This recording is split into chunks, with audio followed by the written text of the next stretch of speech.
Hey, deserving listeners, Twin Flames. Let's continue watching. So at one point, this drive was the master drive for Twin Flames universe. It was given to me by someone who had lost their leadership position, and the instructions were just keep it safe. All right, so it looks like someone who worked for the Twin Flames business was fired or quit or something, and then took a hard drive with them and then gave it to one of the subjects of the documentary. So I'm guessing that it will reveal behind-the-scenes things. Originally, I thought that this drive just contained the classes, but when I looked through it, I realized it had a lot more than that. It has all of the events, the YouTube videos, even the ones that they've deleted.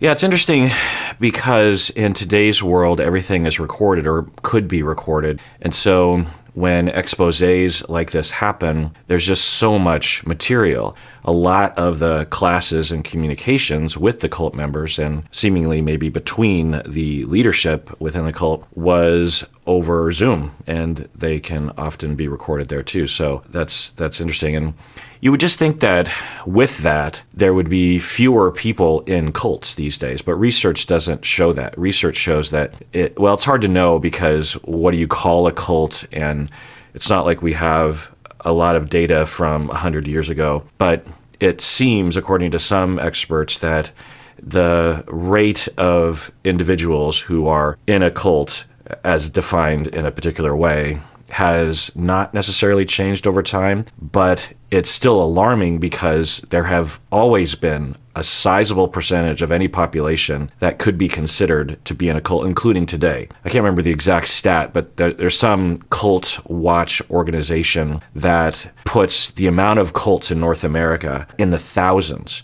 And it's tempting, at least for me, to believe that, well, how many cults could there possibly be? I mean, we must hear about most of them, right, in these documentaries, and the data shows that is not the case. I have stupid authority. This is an unheard of level of authority.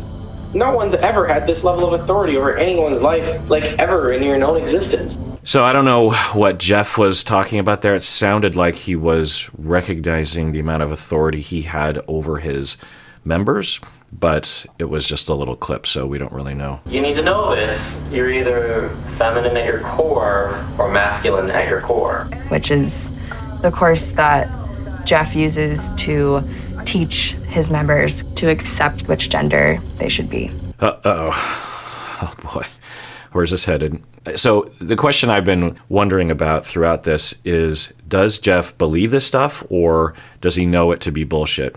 And there's some evidence, at least from this documentary, that he absolutely knows that it's bullshit. The reason why I say that is because prior to this cult or this business, he had a different business in which he was promoting his claimed ability to solve any medical problem. And so you would think that if he believed that in the past, he would not give that up, right? That would be something that you would continue to try to promote, right? If you could solve any medical problem, like the way he literally said that, you would think that you would continue with that. So it just seems like he's just grasping at anything that will resonate with people. And another possibility is that he knew enough about the zeitgeist regarding gender and, non-binary folks and trans folks, such that he would tap into that zeitgeist in this way. And the question is, why would he do these kinds of things? Because there's a way in which he could have rode that line such that he was still kind of a cult leader, but he was staying within the realm of possibilities and within the realm of plausible deniability or something. I feel like Teal Swan kind of does that better than Jeff seemingly. To go that far afield from reality, where I think this is headed, you just wonder, is it really for business and greed reasons as to why he is doing these things? Because if it's that, it's really bad business to do such a thing, So then you wonder, well, maybe it is something about his personality that he actually is compulsively driven by the desire to control, not necessarily for business sense. The ultimate goal is to control. Charlie Manson seemed to have this quality. I don't know if Jeff has that, but that's just a question I have in mind. Yeah. So what does this make you, Al? A criminal or a spiritual master? I guess a spiritual master. What do you think that does for your relationship with me? I guess it improves it. It gives me enormous trust in you. Okay, so to catch you up, this individual, the subject of this documentary, is watching a recording of a class in which she, in the past, was talking with Jeff, and Jeff was hearing her tell the class that she, I think, had been detained for a while by the authorities because she was accused of stalking her twin flame. She met someone online in the past and had, thought maybe that they might hit it off. And then Jeff had said, yes, that is your twin flame. You need to go after that person. And it sounds like there's this whole set of dogma around the meeting of one's twin flame or making it work with one's twin flame. It's almost like, it's interesting. It's almost like a religion of soulmates, or what's a better, because like in the past, because of things that we were concerned about, like the weather, if we're a farmer or our town really depends on neighboring farms to have good crops, or we're all going to die, then of course we have a lot of thought and superstition and supernatural attention given to rain and to crops and to locusts coming through and eating all of your corn. And so it sort of starts to weave its way into the way that you see the supernatural world, right? There might be gods of fertility, gods of crops, and gods of abundance and that sort of thing. And a lot of time spent, the stars are doing this right now, so that means that we might have good crops, so we have to make sure, there's a lot of concern. And in today's world, you could imagine a lot of people, you might be one of those people, who is very focused on, the way I would word it is finding one's way out of loneliness, really. But the specific pathway that people will seek, which isn't a bad pathway, is to find one's soulmate. And it can be a way out of loneliness for sure, but it isn't the only way. And in the Western world, in my community anyway, culturally, it seems like it's the one thing that people think about, particularly certain kinds of people. But there's a lot of ways out of loneliness, and you can find your soulmate and still be lonely, or at least find a workable partner and still be lonely. Anyway, the Jeff religion thing seems to be in line with that, right? That he has created this whole supernatural language and system around finding one's soulmate. And so he is talking with her and the member and saying, yeah, that's your twin flame. I know it religiously, supernaturally. I just know that to be true. And then she goes on a date with this guy. They kiss, and the guy, puts an end to the kissing and the date and says, I can't go on anymore because it feels like I'm kissing my sister. And then he essentially breaks up. The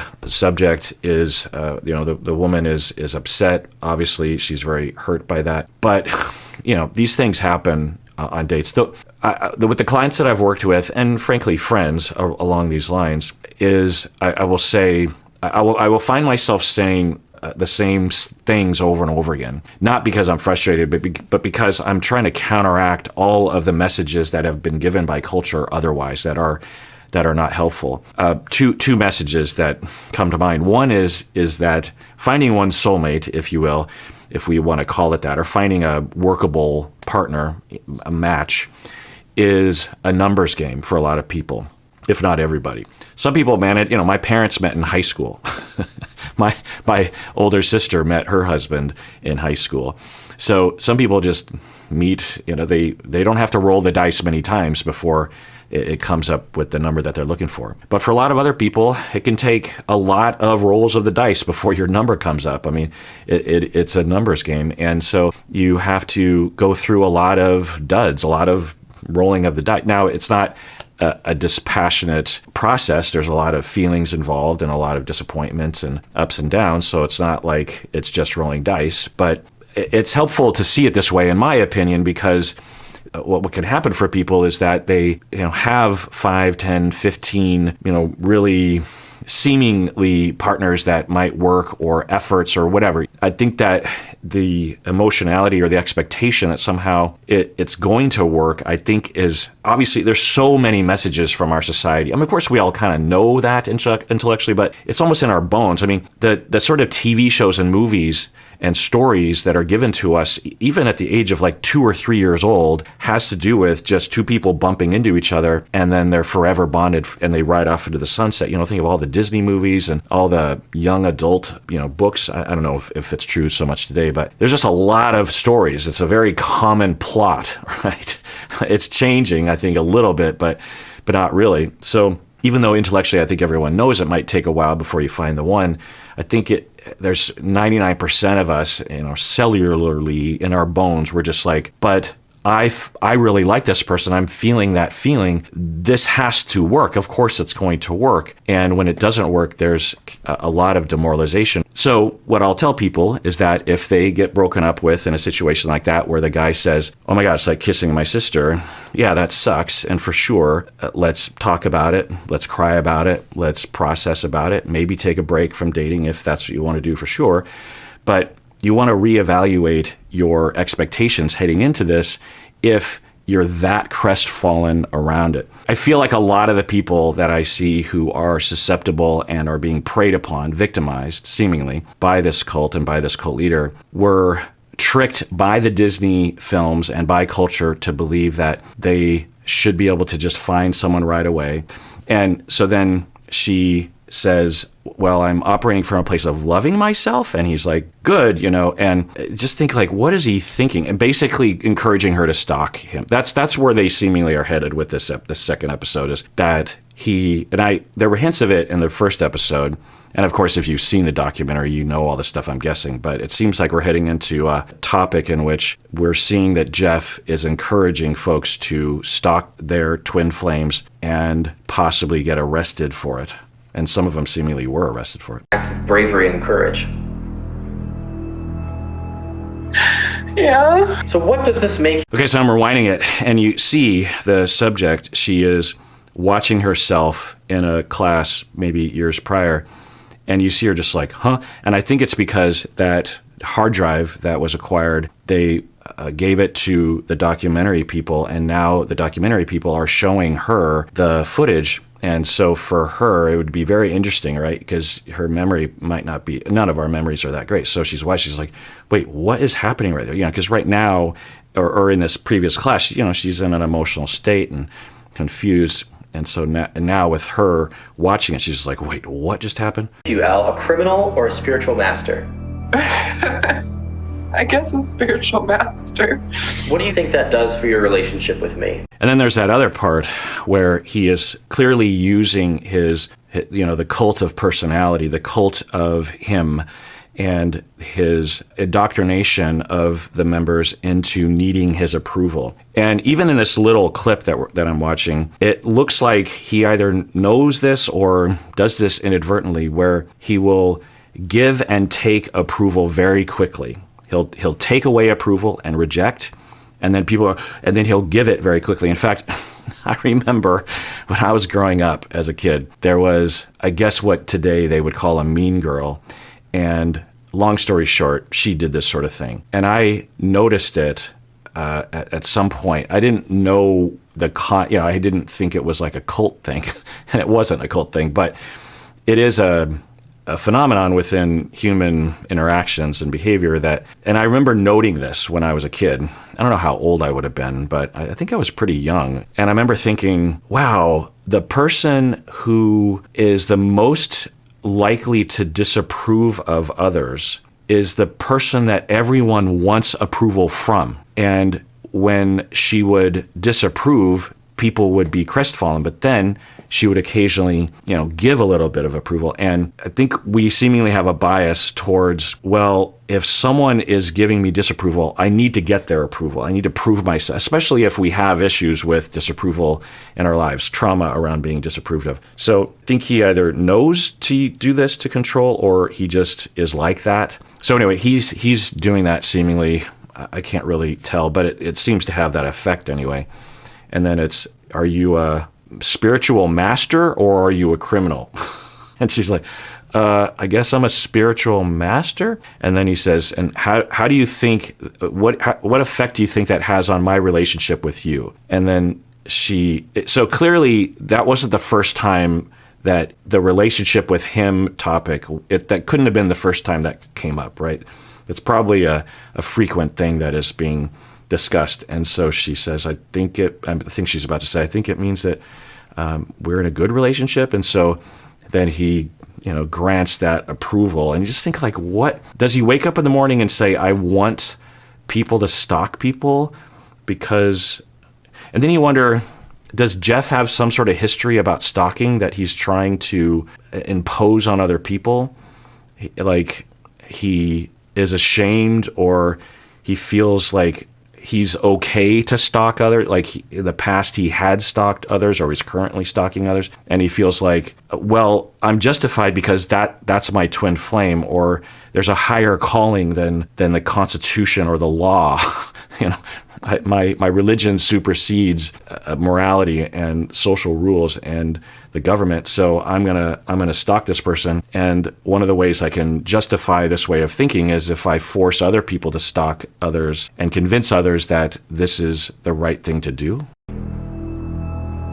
I guess it improves it. It gives me enormous trust in you, where before I had none.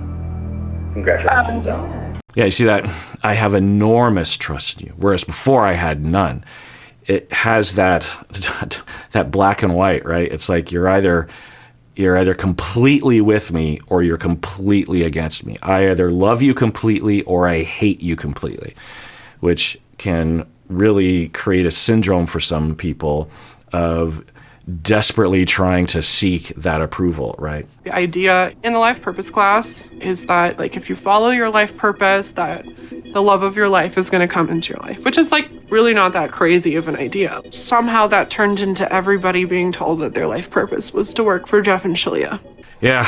Wow.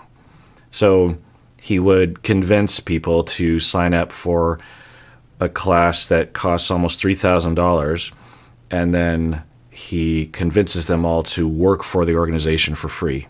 Wow. All right, well, let's adjourn there. Tune in next time when I continue watching if you want. And everyone out there, please take care of yourself because you deserve it. You really, really do.